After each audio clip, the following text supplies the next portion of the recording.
Welcome back. If you've ever looked at your life and thought, is this really it? Is this where things were supposed to end up? Or you've been walking through a season that feels messy, tiring, or nothing like what you prayed for, then this message will meet you exactly where you are. Because this week has been an exploration of Genesis 28, and it hit me harder than I expected. A reminder that sometimes the places we reject are the very places God chooses to reveal herself. And I'd like to share how this passage, through the lens of Tantra and hypnosis, might just change how you experience your life, your relationships, and your challenges. Hi, my name is David William Pierce, a Tantric Conversational Hypnotherapist and aligned yoga specialist. And this passage is from Genesis 28, where Jacob is alone, exhausted, running from his problems and sleeping on a stone pillow. Doesn't sound very comfortable at all. Verse 16 says, "Surely the Lord is in this place, and I did not know it." Not a temple, not a breakthrough moment, not a perfect season. In this place, the uncomfortable one, the unexpected one, the place he never would have chosen. Because your place doesn't have to be perfect to be God's place. So let me ask you something. Where is your stone pillow right now? Is it a relationship that feels fragile? A decision you're afraid to make? A family situation weighing on your heart? A quiet loneliness you haven't admitted aloud yet? A moment where you felt like Jacob? Running, tired, and unsure whether God is even paying attention. We all have that place, the place that feels wrong, chaotic, or disappointing. But what if, just like Jacob, something sacred is happening there? What if the very discomfort you want to escape is actually where God, or consciousness, or deeper intelligence of life, whatever label you like to ascribe, is actually meeting you there? Pause and feel your breath for a moment. Sometimes awareness begins in the smallest quiet. Let me share something from my own life. After a 2.5-year relationship ended, I spiraled into grief and depression. Even though I'd been unhappy in the relationship, learning how quickly they moved on into their next one brought up stories of inadequacy that grabbed me tightly and didn't let go for over a year. The emotional turmoil was terrible. And whilst at that time I didn't understand the path I was being led down, in hindsight I see how it was necessary to lead me where I am now, in a healthy, loving relationship where we're able to navigate hard moments, such as the loss of a pregnancy, with truth and with grace. Something that statistically should have torn us apart and brought a lot of suffering at the time led to love when the tools of alchemy are used effectively. And this is the value of TCH and aligned yoga. That season taught me what Jacob discovered, that it's not the situation that carries the blessing, it's the awareness. In Tantra, there's a foundational insight. In Tantra, there is a foundational insight. I'll say it twice for those at the back. The divine is present everywhere, even where you don't recognize it. Jacob said, God was in this place and I didn't know it. Tantra says God has always been here. You just weren't seeing it clearly. In Sanskrit, the state of forgetting is called moha. The state of sudden recognition, bodha. For more on Sanskrit, every time I think it's this corner, I'll leave some information on Sanskrit here. Jacob moved from moha to bodha, from oblivion to awareness, from running to recognizing.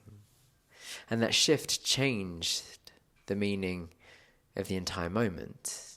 This is the heart of tantric practice, awakening to the sacred that's already in your situation, not escaping, not fixing, not even transcending, as a lot of yogis like to aim for, but instead recognizing. And this is where Tantric Conversational Hypnotherapy meets the scripture so beautifully. Most people look at their situation and think the problem is the situation, but your suffering rarely comes from the situation. It comes from the state of consciousness you're looking through. Jacob went to sleep afraid and woke up in revelation. He didn't change the external, he changed the state. TCH helps you shift that state, not by giving advice, not by guiding you into an inner space where you can finally see what's real again. The same place Jacob woke up in, a place of clarity, a place of presence, a place of remembrance, connection, and inner direction. Because when the state shifts, the meaning shifts, and suddenly life becomes workable again. This is why my clients can change so quickly. I'm not adding anything to them. I'm helping them see what's already there. I like to say I'm not putting my fish in your pond. I'm helping you clear your own water. And now, if you've stayed with me this far, I want to share a story of Prem.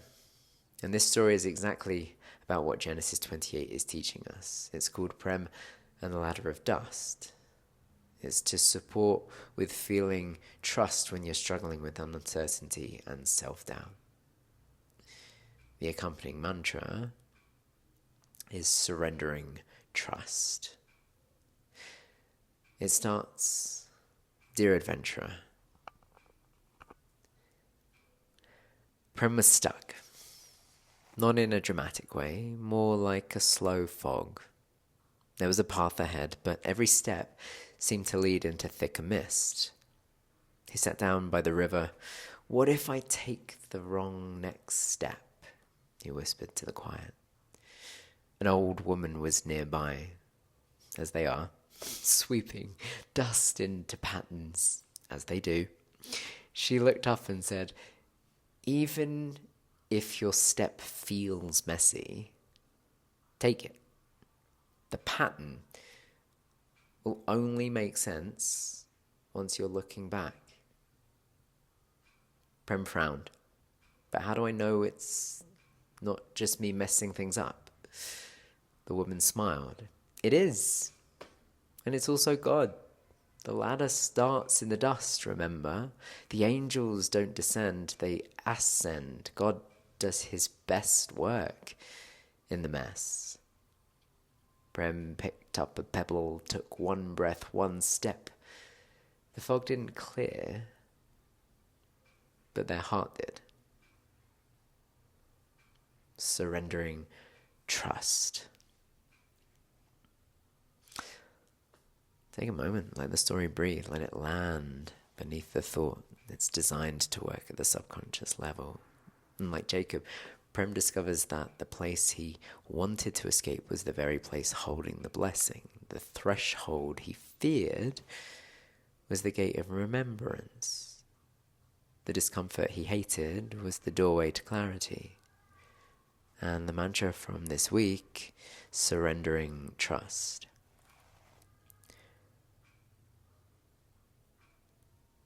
Śaraṇāgata Viśvāsa. Oh. Śaraṇāgata Viśvāsa. Śaraṇāgata Viśvāsa. Śaraṇāgata Viśvāsa. Śaraṇāgata Viśvāsa. I'm learning Sanskrit with you. Surrendering trust. Gosh. Śaraṇāgata Viśvāsa. I'm struggling enough with Spanish, let alone Sanskrit. Really. Gosh, I need a drink after that one. So this mantra, Śaraṇāgata Viśvāsa, surrendering trust, is designed to bring you back to that same recognition that the divine is not above, it's in this place. Not after it changes, not after you improve, but now, already, quietly waiting to be seen. And it's okay to take a step forwards, because any step in any direction is one away from where you are. It might not be directly towards where it is that you're wanting to head, but it is still away from where you are. And with that single step comes information, the ability to course correct. But nothing changes if nothing changes. And it's messy in the moment, but in hindsight, it's mapped. It has clear pathways in hindsight, but in the moment it is likely chaotic, or at least feeling chaotic. But if you look back on the last season of challenge that you went through, you can identify the clear steps, the mile markers that led you out of that challenge and into your change. And whilst at the moment it didn't seem as clear as it does in hindsight, those steps were the same steps. All you needed was to trust in every step that you took and bring conscious awareness to the path that you're walking. If this message has stirred something in you, if you're in a stone pillow season, ready to see your life with new eyes, then there are a few ways that we can walk this path together. You can have a Tantric Conversational Hypnotherapy for dissolving emotional knots and shifting into the state Jacob woke up inside. Well, there's the Aligned Living Collective, a weekly space to integrate these teachings with community support. Every week I share the tantric teachings that I've been studying for that week and how they've intertwined with my life, as well as the accompanying integration pack that goes with it. The links for all of this can be found in the description. And lastly, thank you for being here. Final offering to you is to remember that the divine is not above you. It's within you. You are the dreamer, awakening within the dream. Cheers.